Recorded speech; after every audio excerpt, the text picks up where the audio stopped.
on the coast of East River. Not a sign of a single car or anything. Yeah, it's like a big jatra, if that I can call.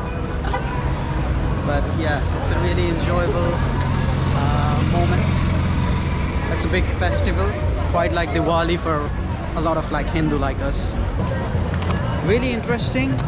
And do you know, I'm kind of really interested to discuss with you about the science behind the fireworks. It's a combination of geology, use of different minerals, the feats of like engineering and physics and so many different things. Especially, do you know that notice different colors of the fireworks? That actually comes from the use of like different salts, different compounds. For example, barium, that particular element gives the color green. Strontium, that compound, actually gives out the color red. Similarly, other colors like copper, salts of copper actually gives colors like blues and purple color. And similarly, other compounds like lithium, salts of lithium and others actually give out like reddish color. So it's really interesting like how different use of different minerals actually gives out like so many different color patterns. And we are so amazed looking at those kinds of spectacle. And also, in order to design different shapes that you see off in the sky, they actually design those shapes down in the cardboard. And they actually make different kind of shapes in the cardboard.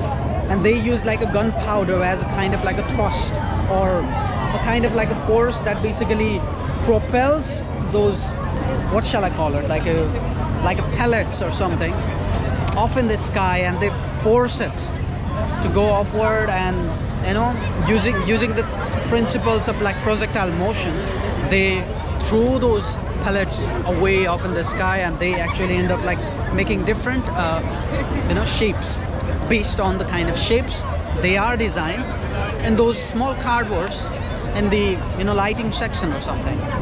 And actually another interesting compound that they use in these fireworks, and the engineering of this firework, is something called as oxidizers.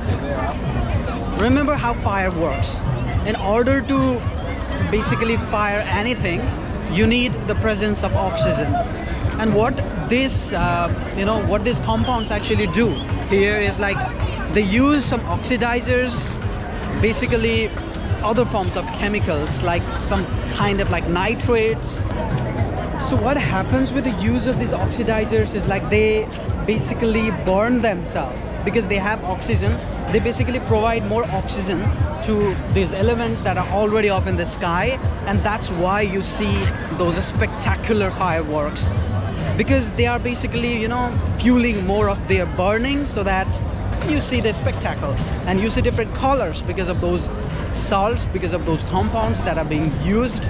And the oxidizers basically intensifies the firework, and use of different shapes in the cardboard, and use of gunpowder to basically propel it off in the sky, and you see a marvelous spectacle off in the sky. What a cool use of science, different techniques of engineering like physics, and also the use of like geological science, use of different minerals, different compounds, and also chemistry, use of oxidizers. There are also some kind of like binders also, that basically helps in firing off all those fireworks at the exact moment, and they need to like basically burst at the exact moment. And what a cool way of using science to thrill people. And it's sad to see so many litters spread around here, but that's what you see, that's what you get when you when you basically aggregate so many people in so little space. And, And then also I see like a lot of haze from the, of course, from the fireworks. I don't even know like what's the amount of carbon emission like they must have produced out of these fireworks. I'm curious to know, I don't even know.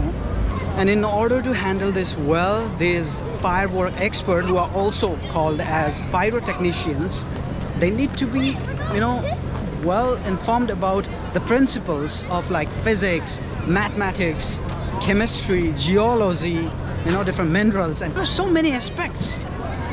God damn it, it's so cool.